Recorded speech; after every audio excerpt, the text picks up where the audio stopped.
Imagine traveling across the world to play in the biggest tournament of your life, only to be flown in the day before your match and flown straight back out the second the final whistle blows. No hotel night, no time to recover. That's not a hypothetical.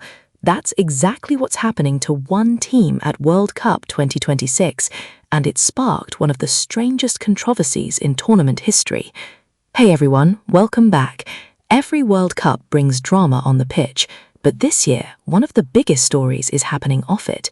Iran's participation in this tournament has become tangled up in real-world politics, security concerns, and travel restrictions unlike anything we've seen before. So let's break down exactly what's going on and why this situation is so unprecedented. Here's the core of it. This marks the first time in World Cup history that a country at war with the host nation has competed in the tournament. Iran's preparations were disrupted by their ongoing conflict with the United States, forcing a last-minute relocation of their training base from Tucson, Arizona, all the way to Tijuana, Mexico. Sports Value Athlete Network, that relocation created a logistical nightmare. Iran's base camp sits about 127 miles from Los Angeles, a trip that would normally take a short flight. But for Iran's opening match against New Zealand, the journey instead took 5 hours because of extensive security and immigration checks.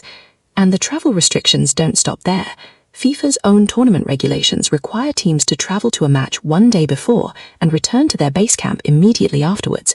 For Iran specifically, that means leaving the United States within hours of every single match with no overnight stay to recover, even though other teams like the United States have been given days to travel comfortably between matches. The visa situation has added even more tension.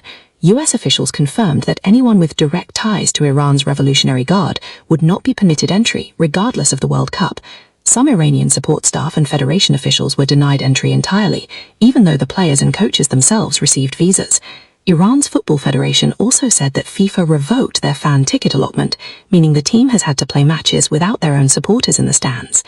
Here's something that really shows how unusual this situation is. Iran's captain Melli described a trip that normally takes around 30 minutes as instead taking 5 full hours due to security and immigration screening. Security concerns extend beyond travel too. A hacker group with alleged ties to Iran claimed to have breached FBI drone systems and threatened to target World Cup venues, a claim authorities have taken seriously enough to increase drone restrictions around stadiums. And despite all of this chaos, Iran's players have continued showing up. After a hard-fought draw against Belgium, Iran still has a real opportunity to win their group and reach the knockout rounds for the first time in the nation's 7 World Cup appearances. So why does this story matter beyond the headlines? Because it shows just how complicated it can be when sport and global politics collide on the same stage. FIFA's mission has always been to bring the world together through football, regardless of borders or conflicts. But this tournament is proving that mission gets tested in ways nobody fully anticipated. For players like Iran's national team, every match becomes about more than just qualification points. It becomes a statement, a symbol of resilience under extraordinary pressure.